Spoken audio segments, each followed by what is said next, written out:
এই সূরাটি শোনার সাথে সাথেই চারদিক থেকে খুশির খবর আসতে শুরু করবে।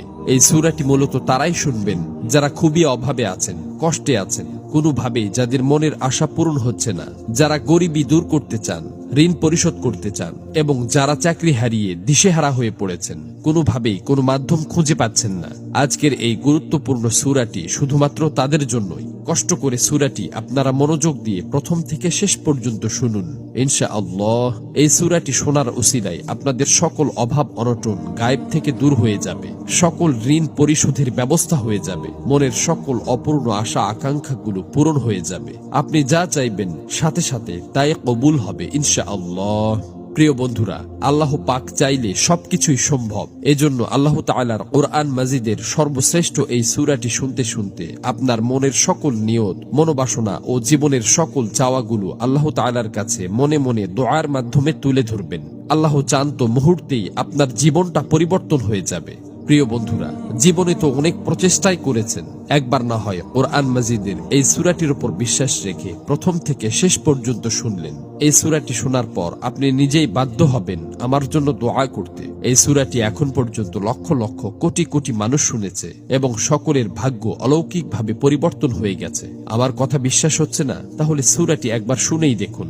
এই সূরাটি মূলত কোরআন মাজিদের অন্যতম গুরুত্বপূর্ণ ও পাওয়ারফুল একটি সূরা। সূরাটি এ পর্যন্ত যতজন শুনেছে ততজনের সকল নিয়ত আল্লাহ তাআলা পূরণ করে দিয়েছেন। মনের ইচ্ছা পূরণের জন্য এই সূরাটি সর্বশ্রেষ্ঠ সূরা। আমি শুধু মুখেই বলছি না, সূরাটি শোনার পর আপনারা নিজেরাই প্রমাণ দেখতে পাবেন।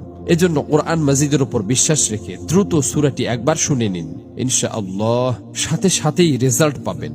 মহান আল্লাহর কাছে দোয়া করি, হে আল্লাহ, যারা যে নিয়তে, যে উদ্দেশ্যে এই সূরাটি সম্পূর্ণ শুনেছে এবং শুনবে, আপনি তাদের জীবনের সকল উদ্দেশ্য এবং মনের সকল আশা আকাঙ্ক্ষা গায়েব থেকে পূরণ করে দিন। আমিন। কমেন্ট বক্সে আপনিও আমিন লিখে উন্মুক্ত দোয়ায় শরীক থাকুন, কেননা কে জানে যে কার মুখ থেকে বলা আমিন কখন কবুল হয়ে যায়। তো চলুন সূরাটি শুনে নেওয়া যাক।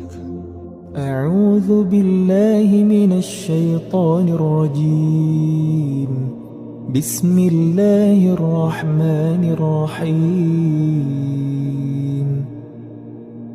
يا أيها الذين آمنوا أوفوا بالعقود أحلت لكم بهيمة الأنعام إلا ما يتلى عليكم غير محل الصيد وأنتم حرم إن الله يحكم ما يريد يا أيها